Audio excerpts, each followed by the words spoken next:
सत्य समाचार, तटस्थ समाचार, समाज बदल्ने हाम्रो अभियान। नमस्कार, यो हो टाइम समाचार। म वीरेन्द्र मनसुर गरौँ। 300 जनामा कोरोना संक्रमणको पुष्टि सम्बन्धी प्रसङ्गबाट मंगलबार पछिल्लो 24 घण्टामा थप 300 जनामा कोरोना संक्रमणको पुष्टि भएको छ। स्वास्थ्य तथा जनसङ्ख्या मन्त्रालयका अनुसार 4,590 जनाको परीक्षणमा 300 जनामा संक्रमणको पुष्टि भएको हो। स्वास्थ्य मन्त्रालयका अनुसार 1,981 जनाको पीसीआर परीक्षण गर्दा 177 जना र 2,609 जनाको एन्टिजेन परीक्षण गर्दा 123 जनामा संक्रमण देखिएको छ। पछिल्लो 24 घण्टामा कोरोना भाइरस संक्रमणका कारण कसैको पनि ज्यान गएको छैन। यो सँगै कोरोना भाइरसको सक्रिय संक्रमितको संख्या 2,457 पुगेको छ। पछिल्लो 24 घण्टामा 124 जना संक्रमण मुक्त भएका छन्। आगामी मङ्सिरमा हुने निर्वाचनका लागि भदौ 30 गतेदेखि म्यादी प्रहरीको भर्ना खुल्ने भएको छ। प्रतिनिधि सभा र प्रदेश सभा निर्वाचनको सुरक्षाका लागि 1,15,000 म्यादी प्रहरीको भर्ना खुलाइने भएको छ। गृह मन्त्रालयले भर्ना प्रक्रियाका लागि म्यादी प्रहरी छनौट मापदण्ड स्वीकृत गरेको नेपाल प्रहरीका केन्द्रीय प्रवक्ता डीआईजी टेक प्रसाद राईले जानकारी दिनुभयो। प्रवक्ता राईका अनुसार प्रहरी प्रधान कार्यालयले भदौ 26 मा म्यादी प्रहरी भर्ना सम्बन्धी सूचना प्रकाशन गर्नेछ। भदौ 30 देखि असोज 6 गतेसम्म भर्ना लिने उहाँले जानकारी दिनुभयो। छनौट प्रक्रियामा स्थानीय निर्वाचनमा खटिएका म्यादी प्रहरीलाई प्राथमिकता दिने प्रवक्ता राईले बताउनुभयो। नेपाली कांग्रेसका महामन्त्री गगन थापालेको नाम 71बाट पनि उम्मेदवारका लागि सिफारिस गरिएको छ। आगामी मङ्सिर 4 गते हुने प्रतिनिधि सभा निर्वाचनका लागि थापा सिफारिस भएको हो। कांग्रेस क्षेत्रीय समितिको बैठकले महामन्त्री थापा सहित 3 जनाको नाम सिफारिस गरेको क्षेत्रीय सभापति ललन गुप्ताले जानकारी दिनुभयो। गुप्ताका अनुसार थापा सहित पार्टीका जिल्ला सभापति रामदेव शाह र शत्रुघ्न यादवको नाम सर्वसम्मत रूपमा प्रतिनिधि सभा सदस्य पदका लागि सिफारिस गरिएको छ। महामन्त्री थापाको नाम सर्लाही 4बाट पनि सिफारिस भइसकेको छ। सरकारले हलिया मुक्तिको घोषणा गरेको 14 वर्ष पूरा भएको छ। 2065 साल भदौमा हलिया प्रतिनिधि र सरकार बीच भएको 5 बुन्दे सहमति अनुसार हलिया प्रथाको अन्त्यको घोषणा भएको दिनको सम्झनामा हरेक वर्ष भदौ 21 गते हलिया मुक्ति दिवस मनाउने गरिन्छ।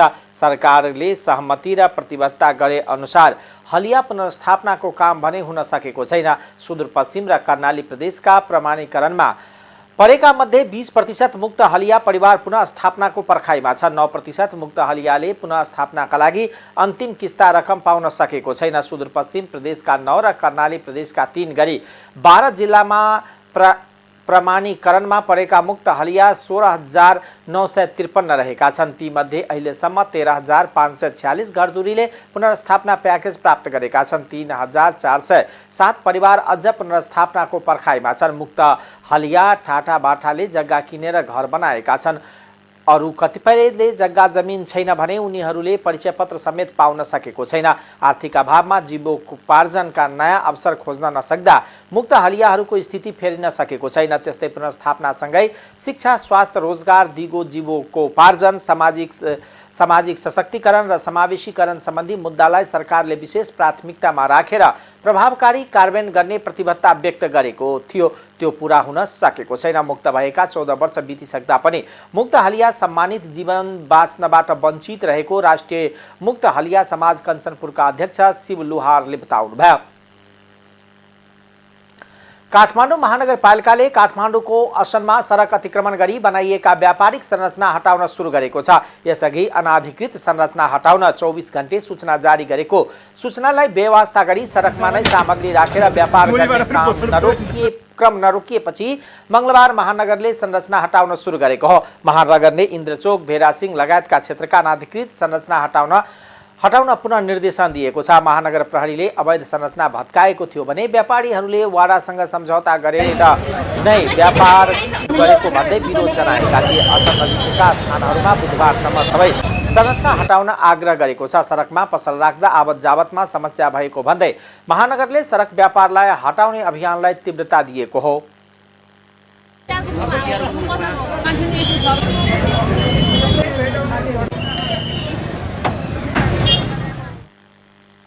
कानून न्याय तथा संसदीय मामिला मन्त्री गोविन्द प्रसाद शर्मा कोइरालाले संविधानले व्यवस्था संविधानको व्यवस्था अनुसार नै प्रतिनिधि सभा र प्रदेश सभाको कार्यकाल सम्बन्धमा व्यवस्था गर्न खोजिएको बताउनु भएको छ। उहाँले कार्यकालका सम्बन्धमा अनावश्यक राजनीति गरिएको भन्दै कानुनी रिक्तता र अभाव परिपूर्ति गर्ने सोचका साथ प्रतिनिधि सभा र प्रदेश सभाको कार्यकालको प्रबन्ध गर्न खोजिएको धारणा राख्नुभयो। प्रतिनिधि सभाको मंगलबारको बैठकमा केही नेपाल ऐन संशोधन विधेयक 2079 माथि दफावार छलफलका क्रममा उठेका सांसदहरूले उठाउनु भएका जिज्ञासाका बारेमा जवाब दिँदै उहाँले सरकारले पवित्र उद्देश्यका साथ विधेयक ल्याएको भए पनि अनावश्यक राजनीति गरिएकोमा आपत्ति जनाउनुभयो। संसद कहिले सुरु हुन्छ, कहिले सकिन्छ भन्ने बारेमा भ्रष्ट व्यवस्था हुनुपर्ने र कुनै रिक्तता राख्न नहुने उल्लेख गर्दै उहाँले कोही कसैले भनेको भरमा नै यो निर्णय गर्न नहुने, बरु संसदले नै प्रश्न पार्नुपर्ने बताउनुभयो। अर्को बौद्धिक विचार आयो होइन, यो त प्रत्यक्षतर्फको नोमिनेसन भएको दिनलाई मान्नुपर्छ। त्यो कहाँ हुन्छ? निर्वाचनको अघिल्लो दिनलाई मान्नुपर्छ, भोट हाल्ने भन्दा अघिल्लो दिनलाई मान्नुपर्छ। होइन, त्यो पनि हुँदैन। परिणाम आएको दिनलाई मान्नुपर्छ। त्यस्तो होइन है, शपथ खाएको दिनलाई मान्नुपर्छ। अर्को विचार होइन, यो त बैठक पराएर म भयो ल हेर्नुहोस् है, यो legal gap, don't we agree on it? चित्त नबुझ्नेहरूले गैर सांसद मन्त्री भन्ने गर्नु भएको छ, अनि उसलाई त आफ्नो कार्यकाल बढाउनु थिएन होला नि त। त्यसरी पनि प्रस्तुत भयो, जसलाई म पोजिटिभली नै लिन्छु। मेरो राष्ट्रको कानुनले गाइड गर्नुपर्छ पार्लियामेन्ट कहिले सुरु हुन्छ र पार्लियामेन्ट कहिले सकिन्छ।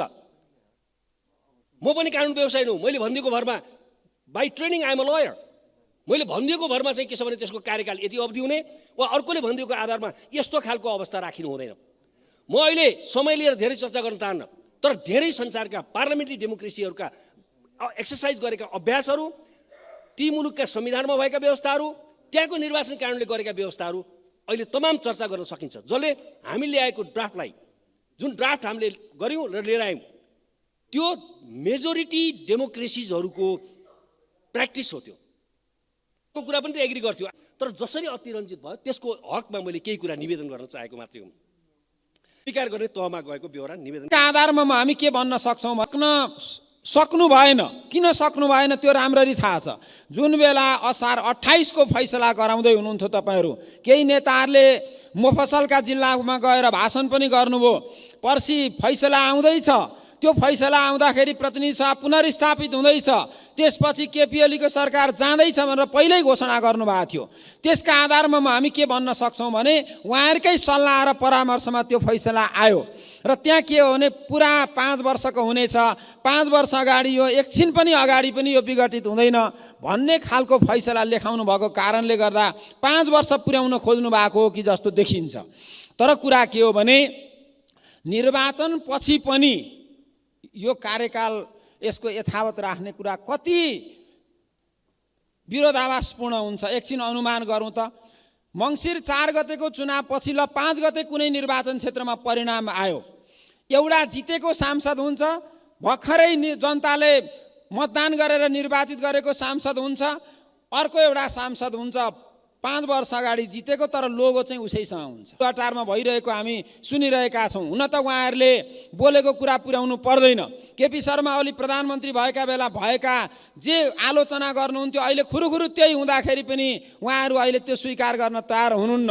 अब अलिकति लज्जाबोध हुनुपर्ने हो जस्तो लाग्छ मलाई। त्यसो भएको हुनाले यो कार्यकालको सम्बन्धमा कुरा के हो भने मङ्सिरको 4 गतेको निर्वाचन पछि पनि 2 खाले सांसद खडा गर्न जुन प्रयास गर्नुभयो त्यसले मुलुकमा उत्पन्न गर्ने एउटा उपहास, जनताका बीचमा हामीले जुन लज्जाबोध गर्नुपर्ने अवस्था आउँदै थियो त्यसलाई अनिवार्य रूपमा सच्याउन पर्छ र कानुन मन्त्री सरकारले यसलाई शान्त रहेको समयमा लिएर आएको भए सायद छलफल अर्को कोणबाट हुन्थ्यो होला, संसदभित्र पनि संसद बाहिर पनि। किनकि हामीले संविधानमा जे खालको व्यवस्था गरेका छौँ, 3 तहको सरकार, त्यसको निर्वाचन, त्यसको अवधिहरू तोकेका छौँ, त्यसको कार्यकालका सन्दर्भमा ऐनबाट जुन हामीले स्पष्ट व्यवस्थाहरू गर्नुपर्ने छ, त्यो कर्तव्यबाट हामी समयमा त्यो कामहरू गर्न चुक्दाखेरि यो खालको स्थिति सृजना भएको छ। स्थानीय निर्वाचनभन्दा अगाडि नै हामीले खास गरिकन स्थानीय निर्वाचन, यो स्थानीय सरकारको कार्यकालको, त्यसै गरिकन प्रदेशको, प्रतिनिधि सभाको, यो सबैको हामीले कार्यकालको बारेमा शान्त अवस्थामा छलफल गरेको भए सायद अहिले यो निर्वाचनको नजिक आइसके पछाडिको छलफलहरू जसरी प्रभावित भएको छ त्योभन्दा भिन्न अवस्था बन्थ्यो होला भन्ने मलाई लाग्छ र हामी एउटा सही र सार्थक निष्कर्षमा पनि पुग्थ्यौँ होला। अब हामीले त्यो समय एक प्रकारले हामी मौका त्यो चुक्यौँ।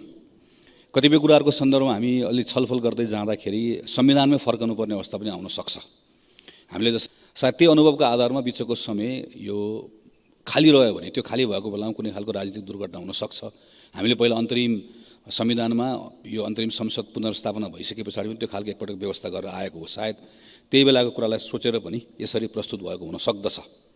तर यसलाई जसरी प्रस्तुत भयो यो प्रस्तुत भइसकेपछि यसको पक्षलाई प्रस्तुत गर्ने पक्षले यसलाई प्रस्तुत गर्नु पर्थ्यो वा यसको पक्षमा विचार निर्माण गर्नु पर्थ्यो। त्यो निर्माण गर्न नसक्दै गर्दाखेरि आज कसरी प्रस्तुत भएको छ यो बाहिर भने मानौँ चाहिँ हामीहरू 1-2 महिनाको यो पारिश्रमिक र सेवा सुविधा लिने कुराका निम्ति हामी सबै मरिहत्ते गरिरहेका छौँ र त्यो नै सर्वाधिक महत्त्वको कुरा। कोही यहाँ एकदमै पारिश्रमिक लिने पक्षमा छौँ, कोही पारिश्रमिक नलिने पक्षमा छौँ। मानौँ त्यो 1-1.5 महिनाको पारिश्रमिकको कुरा नै हामी सांसदहरूलाई बाहिरबाट हेर्दै गर्दा यसको लागि पो हो कि यो 1-2 महिनाको पारिश्रमिक लिनको लागि यति मरिहत्ते गरेका छन् भनेर यो त प्रत्यक्षतर्फको नोमिनेसन। प्रमुख प्रतिपक्षी दल नेकपा एमालेका प्रतिनिधि सभा र प्रदेश सभाको कार्यकाल लम्ब्याउन हरकत नगर्न सरकारलाई चेतावनी दिएको छ। प्रतिनिधि सभा बैठकमा सरकारले प्रस्तुत गरेको केही नेपाल ऐन संशोधन गर्ने विधेयक 2079 माथि दफावार छलफलमा भाग लिँदै प्रतिनिधि सभा र प्रदेश सभाको कार्यकाल लम्ब्याउन प्रयास नगर्न सरकारलाई सचेत गराएको हो। सत्तारूढ प्रमुख घटक नेपाली कांग्रेसका महामन्त्री गगन कुमार थापाले उम्मेदवार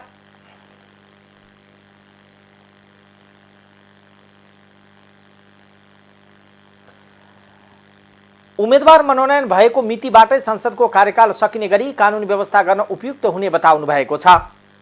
प्रतिनिधि सभाको बैठकमा केही नेपाल ऐन संशोधन गर्ने विधेयक 2079 माथिको दफावार छलफलमा भाग लिँदै महामन्त्री थापाले प्रतिनिधि सभा र प्रदेश सभाको कार्यकाल लम्ब्याउने भन्दा पनि सो निर्वाचनका लागि उम्मेदवार मनोनयन गरेपछि संसद पद नरहने गरी आवश्यक व्यवस्था गर्न उपयुक्त हुने धारणा राख्नुभयो। उहाँले पछिल्ला केही समय यता आएर सांसदहरू 1-2 महिनाको पारिश्रमिकका लागि मरिहत्ते गर्छन् भन्ने गलत सन्देश बाहिर गएको उल्लेख गर्दै संसदलाई नै दाग लगाउने त्यस्ता खालका सन्देशहरू प्रभाव हुन नदिन सत्तापक्ष र प्रतिपक्ष एकै ठाउँमा उभिनुपर्ने आवश्यकता रहेको पनि औल्याउनुभयो। राष्ट्रिय सभाले प्रतिनिधि सभाबाट सन्देश सहित प्राप्त कारागार विधेयक 2079 पारित गरेको छ। सभाको बैठकले गृहमन्त्री बालकृष्ण खानले प्रस्तुत गर्नुभएको विधान व्यवस्थापन समितिको प्रतिवेदन सहितको कारागार विधेयक सर्वसम्मतले पारित गरेको हो। विधेयकमाथिको छलफलमा सांसदहरू डाक्टर बिमला राई पौडेल, भुवन बहादुर सुनार र कारागार सुधार व्यवस्थापनका लागि संरचना निर्माण गर्न जनशक्तिको व्यवस्थापन गर्न ध्यानकर्षण गराउनुभयो। छलफलमा उठेका प्रश्नको जवाब दिँदै गृहमन्त्री खानले कारागार भौतिक संरचना र व्यवस्थापनलाई सुधार गर्ने गरी विधेयक ल्याइएको बताउनुभयो। उहाँले कारागारमा धेरै खालका कैदी बन्दी रहेकोले कारागारलाई सुधार गृह बनाउने र उनीहरूलाई उत्पादनशील बनाउँदै मानव अधिकार र समाजप्रति बढी उत्तरदायित्व बनाउन विधेयकले लक्ष्य लिएको बताउनुभयो। गृहमन्त्री खानले कारागारलाई सुधार गृहका रूपमा विकास गरी भौतिक संरचनालाई पनि सुधार गरी बन्दीको स्वास्थ्य सुरक्षा राज्यले गम्भीर तरिकाले सुरक्षा गर्नुपर्छ भन्ने सकारात्मक सुझावलाई समेटेर विधेयक अघि बढाइने विश्वास व्यक्त गर्नुभयो। आगामी वर्षबाट कारागार व्यवस्थापनमा राज्यले लगानी वृद्धि गर्ने उहाँले बताउनुभयो। बैठकमा भौतिक पूर्वाधार तथा यातायात मन्त्री इस्तियाक अहमद राईले प्रस्तुत गर्नुभएको राष्ट्रिय सभाबाट पारित गरी प्रतिनिधि सभामा पठाइएको शहरी क्षेत्र सार्वजनिक यातायात व्यवस्थापन प्राधिकरण विधेयक 2076लाई प्रतिनिधि सभाबाट भएको संशोधन स्वीकार सहित पुनः पारित गरियोस् भन्ने प्रस्तावलाई सर्वसम्मतले पारित गरेको थियो।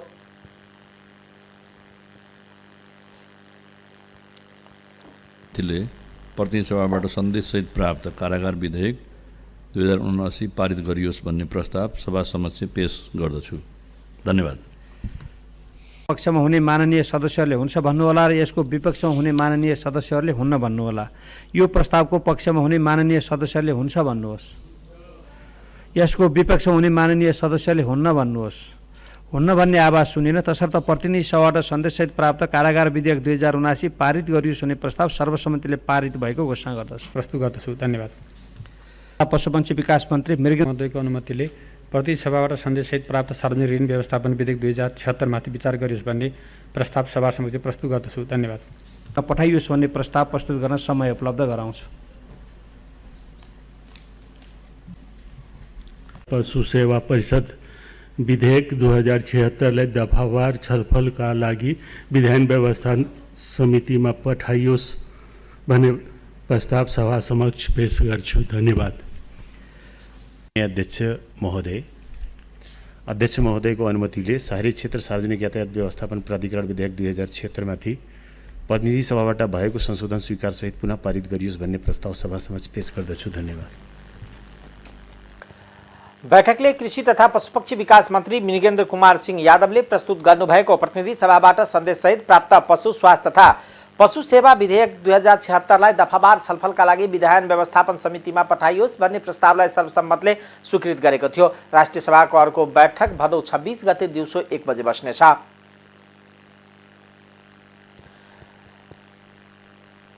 नेपाल भ्रमणमा रहेका भारतीय सेना प्रमुख मनोज पाण्डेले प्रधानमन्त्री शेरबहादुर देउवासँग भेटवार्ता गरेका छन्। भारतका स्थल सेना अध्यक्ष पाण्डेले रक्षा मन्त्रीको समेत कार्यभार सम्हालिरहेका प्रधानमन्त्री देउवासँग प्रधानमन्त्रीको कार्यालय सिंहदरबारमा शिष्टाचार भेटवार्ता गरेका हुन्। जनरल पाण्डेले बिहान माउन्टेन फ्लाइट गरेका थिए। त्यसपछि उहाँले शिवपुरी स्थित सैनिक कमान्ड तथा स्टाफ कलेजको भ्रमण गरी उक्त कलेजको वस्तुस्थिति लगायतका विविध पक्षबारे जानकारी हासिल गरेको नेपाली सेनाले जनाएको छ। सो क्रममा उनले कलेजमा तालिमरत सैनिक कमान्ड र स्टाफ तालिमका शिक्षार्थी अधिकृतहरूसँग अन्तर्क्रिया कार्यक्रम गरेका थिए। साथै जनरल पाण्डेले भदौ 22 गते मुस्ताङ जिल्लामा अवस्थित मुक्तिनाथ मन्दिरको दर्शन गरी सोही दिन पोखरा स्थित नेपाली सेनाको मध्य कमान्ड हेडक्वार्टरको भ्रमण गर्ने कार्यक्रम रहेको छ। संचार तथा सूचना प्रविधि मन्त्री ज्ञानेन्द्र बहादुर कार्कीले गठबन्धनले नै राजनीति स्थिरता विकास र समृद्धिको बाटोमा देशलाई अग्रसर बनाउने बताउनु भएको छ। मंगलबार मन्त्रालयमा नेपाल प्रेस युनियन सम्बद्ध पत्रकारहरूसँगको भेटमा उहाँले यस्तो बताउनु भएको हो। नेपाल प्रेस युनियन आबद्ध पत्रकारहरूले नेपाल मिडिया काउन्सिल विधेयक र समसामयिक विषयमा मन्त्री कार्कीको ध्यानकर्षण गराएका थिए। मन्त्री कार्कीले निर्वाचन निर्धारित समयमा सम्पन्न हुने उल्लेख गर्दै निर्वाचनमा अहिलेको गठबन्धन कायम रहनेमा शंका नरहन बताउनु भयो। उहाँले यो गठबन्धन संविधान लोकतन्त्र रक्षा गर्दै जनताको विकास समृद्धिको चाहनालाई चाँडोभन्दा चाँडो व्यवहारमा कार्यान्वयन गरेर देखाउने बताउनु भयो। आन्तरिक एकता चाहिएको छ। अहिले गठबन्धन हाम्रो मुलुकको आवश्यकता छ र यो गठबन्धनको माध्यमद्वारा देशलाई शान्ति, एकता, सद्भाव, विकास र समृद्धिको बाटोमा हिँडाउनका निमित्त यो गठबन्धनको आवश्यकता छ। यो गठबन्धन छ। हिजो गठबन्धन किन बन्नु पर्यो त्यसतर्फ पनि समीक्षा गर्न जरुरी छ। ध्यान दिनु। हिजो राज्य व्यवस्था र नेपालको राजनीति ट्र्याकभन्दा बाहिर जान लागेको। देशको विकास र समृद्धिका निमित्त हामी सबै एक ठाउँमा भएका छौँ र यो गठबन्धन कसैको खिलाफमा बनेको गठबन्धन हो। यो गठबन्धन नेपाली जनताको पक्षमा नेपाललाई एकताका साथ, शान्तिका साथ, विकास र समृद्धिमा अगाडि बढाउनका निमित्त संसदको निर्वाचन मङ्सिर 4 गते स्वतन्त्र, निष्पक्ष र निर्भय वातावरणमा सम्पन्न गर्छौँ र मुलुकलाई अब नेपाली जनताको चाहना अनुसार विकास र समृद्धिको दिशामा अग्रसर गराउनु पर्दछ। केवल भाषण र दस्तावेज नहुनु, यो जनताले अनुभूत गरेर हामी अगाडि बढ्नु आवश्यक। मात्रै हामीले समुचित विकास गर्न सक्यौँ र कृषिलाई हामीले व्यवसायिक गर्न सक्यौँ भनेदेखि हाम्रा युवाहरूले अप्ठ्यारो कामका निमित्त विदेश जानुपर्ने परिस्थिति रहन्न। त्यो परिस्थिति अन्त गरेर हाम्रो देशलाई सम्पन्न, समृद्ध र सभ्य मुलुकको रूपमा हामी संसारमा चिनाउन सक्छौँ। मन्त्री कार्कीले गठबन्धनभित्र आगामी मङ्सिर 4 गते हुने प्रतिनिधि सभा र प्रदेश सभा सदस्य निर्वाचनका लागि न्यायोचित र सम्मानजनक र सबैले मैले जितेको छु भन्ने भावनाका साथ सिट बाँडफाँड कार्य सम्पन्न हुने प्रश्न पार्नुभयो। नेकपा एकीकृत समाजवादीका अध्यक्ष माधव कुमार नेपालले सत्तारूढ गठबन्धनभित्र प्रदेश सभा र प्रतिनिधि सभाको सिट बाँडफाँडको विषयमा पेचिलो बन्दै गएको बताउनु भएको छ। पार्टी निकट नेपाल दलित मुक्ति संगठनको काठमाडौँमा मंगलबारबाट सुरु भएको केन्द्रीय कमिटी बैठकमा बोल्दै उहाँले यस्तो बताउनु भएको हो। अध्यक्ष नेपालले आगामी मङ्सिर 4 गते हुने प्रदेश सभा र प्रतिनिधि सभा निर्वाचनमा तालमेल गरेर जाने सत्तारूढ दलहरूबीच सहमति भए पनि सिट बाँडफाँडको विषयमा सम्भव हुन्छ वा हुन्न भन्ने प्रश्न उठेको बताउनुभयो। उहाँले आफ्नो पार्टीले भने त्यसलाई सम्भव बनाएर अघि बढ्न चाहिरहेको उल्लेख गर्नुभयो। उहाँले आगामी निर्वाचनमा आफ्नो पार्टीका उम्मेदवारहरूलाई जिताउने गरी संगठन परिचालनको काममा जुट्न पनि पार्टीका नेता कार्यकर्तालाई निर्देशन दिनुभयो। त्यसका लागि पार्टीको हैसियत र सामर्थ्य वृद्धिका लागि सिङ्गो पार्टी पंक्ति परिचालन हुनुपर्ने उहाँको भनाइ थियो। प्रत्यक्ष निर्वाचन मात्रै होइन, समानुपातिक निर्वाचन पनि सँगसँगै हुने भएको हुनाले समानुपातिकको मतमा प्रतिनिधि सभामा पनि कलम छाप, प्रदेश सभामा पनि कलम छाप अनि प्रत्यक्ष निर्वाचनमा उठेका हाम्रो पार्टीका उम्मेदवारलाई पनि कलम छापमा हामीले भोट खसाल्ने हो र चुनावमा विजयी बनाउने हो। यस अर्थमा अहिले हामी स्थानीय तहको चुनाव भर्खरै सम्पन्न गर्यौं। त्यसमा 9 लाख सवा 9 लाख जति जनताको समर्थन पनि हासिल गर्यौं र अहिले हामी विभिन्न पार्टीहरूसँग चुनावको तालमेल गर्दै अगाडि बढिरहेका छौं र यो तालमेल गर्दै अघि बढ्दै जाने क्रममा नै हामीले सिटको बाँडफाँड गर्न चाहिरहेका छौं। त्यो कति सम्भव छ कति सम्भव छैन भन्ने बारेमा पनि प्रश्न उठेको छ। हामी त्यसलाई सम्भव तुल्याउन चाहिरहेका छौं। चुनावको बेलामा त आफ्नो आफ्नो जिल्लामा, आफ्नो आफ्नो निर्वाचन क्षेत्रमा, आफ्नो आफ्नो पालिकामा, पालिकाको घर घरमा, टोल टोलमा, बस्ती बस्तीमा पुग्नुपर्छ र हाम्रो पार्टीको नीतिको प्रचार गर्ने र पार्टीको चुनाव चिन्ह कलम चिन्हको प्रचार गर्ने काम गर्नुपर्छ। अनि त्यो कलम चिन्हको आधारमा हाम्रो उम्मेदवारलाई जिताउनुपर्छ अनि समानुपातिकमा हाम्रो मत जति धेरै आइसक्यो त्यति धेरै हामी उम्मेदवार समानुपातिकमा जिताउनु। उहाँले चुनावलाई लक्षित गरेर बस्ती बस्तीमा पुगेर संगठन निर्माण र परिचालनको काममा खट्न पनि सिङ्गो पार्टी पंक्तिलाई सचेत गराउनुभयो। त्यस अवसरमा अध्यक्ष नेपालले दलित समुदायमाथि अवहेलना गर्नेहरूलाई पार्टीको सदस्यता नदिने चेतावनी समेत दिनुभयो। नेकपा माओवादी केन्द्रका अध्यक्ष पुष्पकमल दाहाल प्रचण्डले सत्तारूढ दलहरूबीच सिट बाँडफाँड बुधबारसम्म टुङ्गिने दावी गर्नुभएको छ। पार्टीको सुदूरपश्चिम प्रदेश प्रशिक्षणका लागि मंगलबार बिहान धनगढी पुग्नुभएका दाहालले धनगढी विमानस्थलमा सञ्चारकर्मीसँग कुराकानी गर्दै यस्तो बताउनु भएको हो। उहाँले 100 सिट मागेको कांग्रेसले 80 सिट वरपर मान्ने संकेत दिएको दावी समेत गर्नुभयो। माओवादीले भने 60 लिने गरी भागभण्डा गर्न लागि उहाँले दावी गर्नुभयो। तर एकीकृत समाजवादीले 25 र जनता समाजवादीले 25 मागिरहेकोले भागभण्डामा अप्ठ्यारो भइरहेको र त्यसलाई बुधबार शीर्ष नेताहरू बसेर टुङ्गो लाग्ने उहाँले बताउनुभयो। आफू चितवनको क्षेत्र नम्बर 3 बाटै चुनाव लड्ने पक्का रहेको भन्दै दाहालले अन्यत्रबाट आफ्नो नाम सिफारिस गर्नुको अर्थ नहुने बताउनुभयो। उहाँले नेपालको वर्तमान निर्वाचन प्रणाली खर्चिलो र भ्रष्टाचार बढाएको समेत बताउनुभयो। केही दिनअघि चुनावपछि सडकमा आउँछु भनेको कुरा स्मरण गर्दै उहाँले यो निर्वाचन प्रणाली विरुद्ध जानुपर्ने तर्क राख्नुभयो। अहिलेको निर्वाचन प्रणाली र शासकीय स्वरूप चाहिँ जनता र राष्ट्रको आवश्यकता अनुकूल नभएको भन्दै उहाँले निर्वाचन प्रणाली सामान्य जनताले लड्ने सक्ने खालको हुनुपर्ने बताउनुभयो। माओवादीलाई सुधार गर्नुपर्ने जिम्मेवारी रहेको उहाँले बताउनुभयो।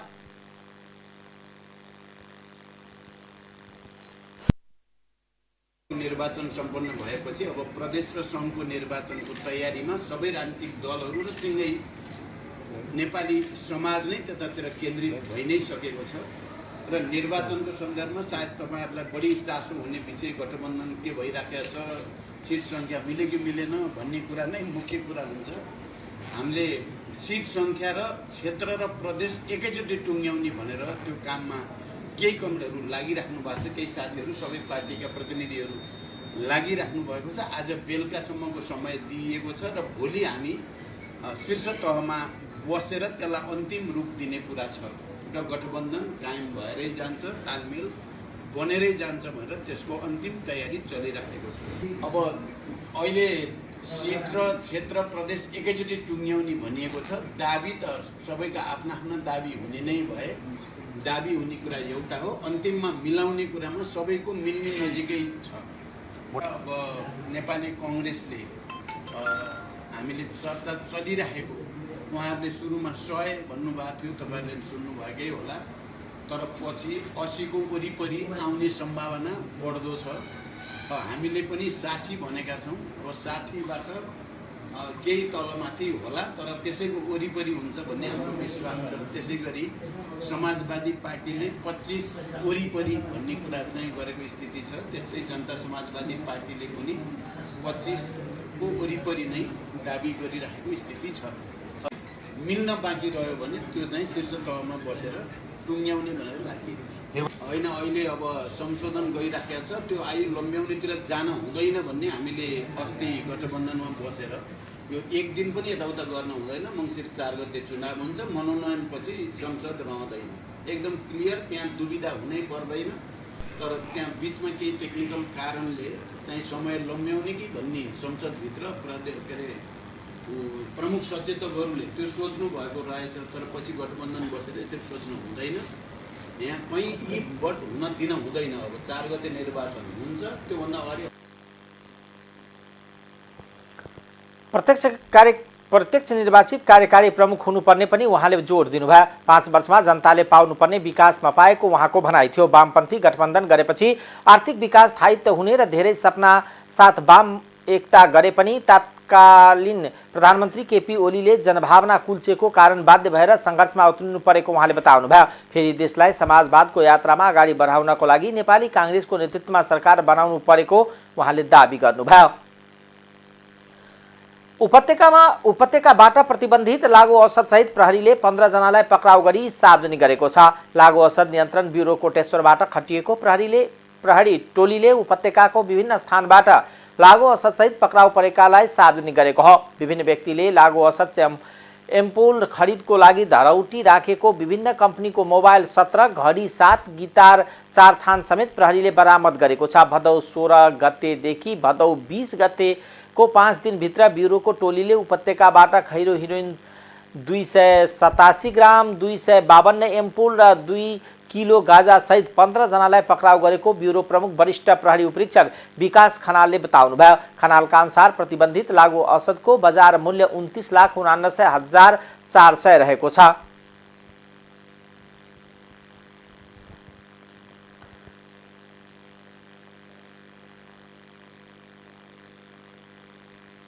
त्यसमा सुरुमा हामीले यो कुमार तामाङ भन्ने व्यक्तिलाई हामीले नियन्त्रणमा लियो। ऊ चाहिँ अलिकति सप्लाई पनि कहीँबाट चाहिँ लिने सामान चाहिँ लिने यो एम्पुलहरू नियन्त्रित लागु औषध किन्ने अनि चाहिँ सप्लाई गर्ने कारोबारमा चाहिँ उहाँ चाहिँ ऊ चाहिँ कुमार तामाङको संलग्नता देखिन्छ।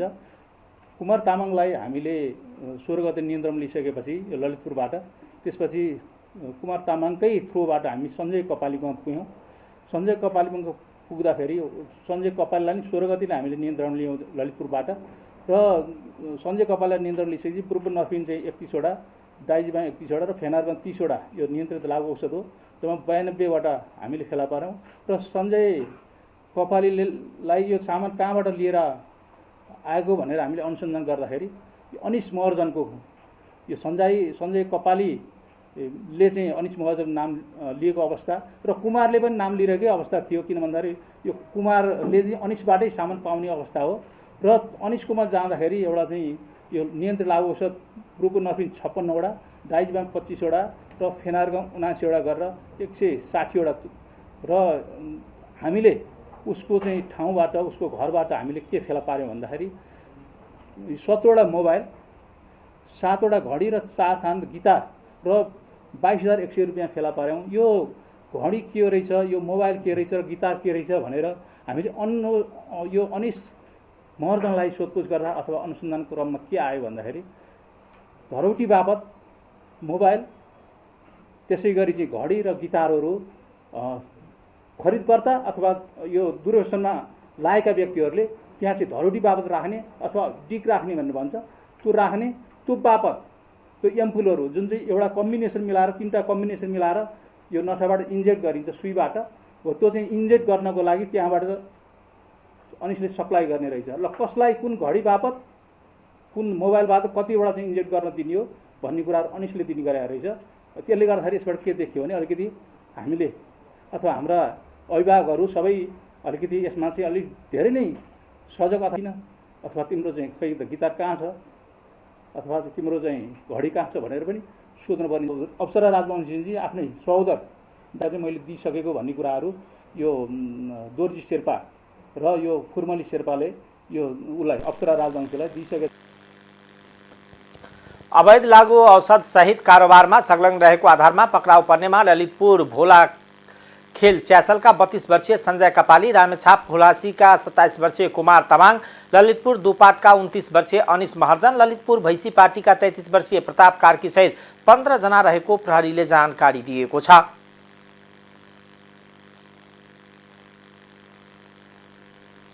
अब आर्थिक समाचार।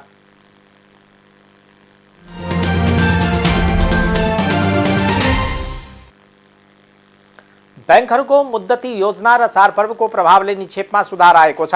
नेपाल बैंकर्स संघका अनुसार भदौ तेस्रो साता वाणिज्य बैंकहरूले निक्षेप 11 अर्ब 30 करोड रुपैयाँले वृद्धि भएको छ।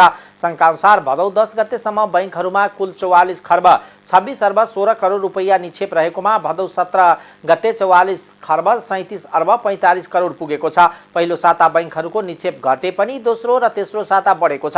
भदौ पहिलो साता 7 अर्ब 72 करोड रुपैयाँले निक्षेप घटेको थियो। आर्थिक मन्दीका कारण निक्षेप वृद्धि भएपछि पछिल्लो समय बैंकहरूले 10 गुणासम्म दिने गरी मुद्दती योजना ल्याएका छन्। निक्षेप बढ्नुपर्ने दबावमा रहेको बैंकहरूले सर्वसाधारणको निक्षेप आकर्षित गर्न सुरु निक्षेपको 10 गुणासम्म प्राप्त हुने 21 वर्ष अवधिसम्म मुद्दती निक्षेप योजना ल्याएका छन्। त्यस्तै मुद्दती निक्षेपमा ब्याजका अतिरिक्त बीमा, क्रेडिट कार्ड, सुलभ कर्जा जस्ता सुविधा समेत दिएका छन्। बैंकहरूको आकर्षण मुद्दती योजनाले निक्षेप वृद्धिमा सकारात्मक प्रभाव परेको छ। चाडपर्वमा विदेशबाट आउने विप्रेषण बढ्ने र आन्तरिक बजारमा पनि चहल पहल बढ्ने भएकोले बैंकहरूको निक्षेप बढेको हो। शनिबार एक सार्वजनिक कार्यक्रममै नेपाल राष्ट्र बैंकका गभर्नर महाप्रसाद अधिकारीले विप्रेषण वृद्धि भएको र यसबाट अर्थतन्त्र सकारात्मक दिशामा रहेको टिप्पणी गर्नुभयो। आर्थिक वर्ष 78-79 मा विदेशमा रहेका नेपालीबाट 10 खर्ब 7 अर्ब 31 करोड विप्रेषण भित्रिएको थियो। गत असारमा मात्र 10 खर्ब 3 अर्ब रुपैयाँ बराबरको विप्रेषण भित्रिएको थियो। निक्षेप वृद्धिसँगै बैंकहरूले कर्जा प्रवाह पनि बढाएका छन्। भदौ तेस्रो साता वाणिज्य बैंकहरूको कर्जा प्रवाह 1 खर्ब 67 अर्ब रुपैयाँले विस्तार भएको छ। यसअघि पहिलो साता 1 खर्ब 73 अर्ब र दोस्रो साता 1 खर्ब 30 अर्ब रुपैयाँ कर्जा प्रवाह भएको थियो। साउन अन्तिममा 41 खर्ब 77 अर्ब रुपैयाँ निक्षेप रहेकोमा भदौ 17 गते बढेर 41 खर्ब 81 अर्ब रुपैयाँ पुगेको सङ्घको तथ्याङ्कमा उल्लेख छ। बैंकहरूले प्रवाह गरेको कर्जा भन्दा निक्षेप सङ्कलन धेरै बढेपछि कर्जा निक्षेप सिडी अनुपातमा केही कमी आएको छ। सङ्घका अनुसार भदौ 10 गते वाणिज्य बैंकहरूको औसत सिडी रेसियो 88.42% रहेकोमा 17 गते 88.25% मा झरेको छ। राष्ट्र बैंकको निर्देशन अनुसार बैंकहरूले सिडी रेसियो 90% भित्र कायम गर्नुपर्छ। उक्त अनुपात कायम गर्न नसक्ने बैंकहरूलाई बढी भएको रकममा हर्जना लगाउने व्यवस्था छ। अब अन्तर्राष्ट्रिय समाचार।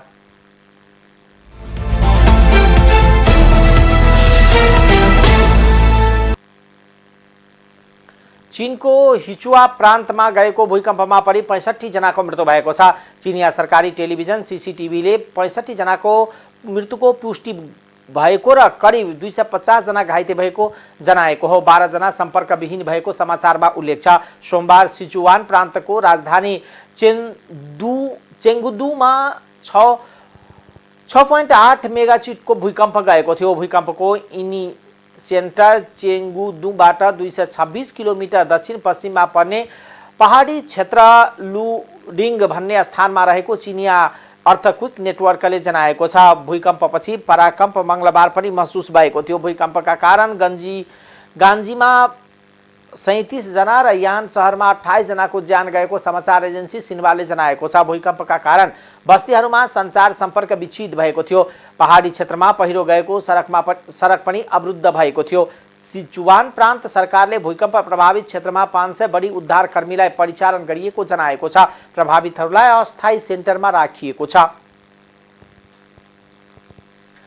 अफगानिस्तानको राजधानी काबुलको रुसी दूतावास बाहिर आत्मघाती बम विस्फोट हुँदा 3 जनाको ज्यान गएको छ। 10 जना घाइते भएका छन्। आत्मघाती बम विस्फोट हुँदा 2 जना दूतावासका कर्मचारी र अर्का एकजना नागरिकको ज्यान गएको रुसी सरकारी समाचार संस्थाले जनाएको छ। आक्रमणकारी आफैले विस्फोट गराएको हो वा सुरक्षाकर्मीले गोली चलाउँदा विस्फोट भएको भन्ने बारे खुलेको छैन। रुसी नोभोस्ती समाचार संस्था RIA का अनुसार एक रुसी कूटनीतिज्ञ भिसाका लागि दूतावास बाहिर पर्खिरहेका बेला मानिसहरू सामु निस्केपछि विस्फोट भएको थियो। तालिबानले सत्ता कब्जा गरेको 1 वर्षता भएको यो पछिल्लो विस्फोट जिम्मेवारी अहिलेसम्म कसैले पनि लिएको छैन। बेलायतमा नयाँ प्रधानमन्त्रीका रूपमा लिज ट्रस नियुक्त हुने भएको छ। 47 वर्षीय नेत्री ट्रसलाई बेलायती महारानी एलिजाबेथ द्वितीयले औपचारिक रूपमा प्रधानमन्त्री नियुक्त गर्न लाग्नु भएको हो। उहाँ 2 महिना अघि नै राजीनामा गरेकी प्रधानमन्त्री बोरिस जोन्सनलाई प्रतिस्थापन गर्नुहुनेछ। सत्तारूढ कन्जर्भेटिभ पार्टीका नेताका लागि भएको प्रतिस्पर्धाको अन्तिम चरणमा ऋषि सुनाकलाई ठूलो मतान्तरले पराजित गरी ट्रस विजय हुनुभएको हो। बेलायतको 56औं प्रधानमन्त्री बन्न लागेकी ट्रस त्यहाँको तेस्रो महिला प्रधानमन्त्री समेत बन्नुहुनेछ। यसअघि मार्गरेट थ्याचर र टेरिसा मे प्रधानमन्त्री बन्नुभएको थियो। ट्रसले कर कटौती गर्ने आफ्ना प्रतिबद्धता लागू गर्ने र बेलायतलाई मन्दीमा जानबाट रोक्ने प्रतिबद्धता समेत जनाउनु भएको छ। बोरिस जोन्सन नेतृत्वको सरकारमा उहाँ परराष्ट्र मन्त्री हुनुहुन्थ्यो। त्यस्तै टेरिसा मे र डेभिड क्यामरनको सरकारमा पनि मन्त्रीका रूपमा काम गरिसक्नु भएको थियो। बोरिस जोन्सन कोभिड नियम उल्लङ्घन लगायतका विभिन्न विवादमा तानिएपछि राजीनामा दिन बाध्य हुनुभएको थियो। अब खेलकुद समाचार।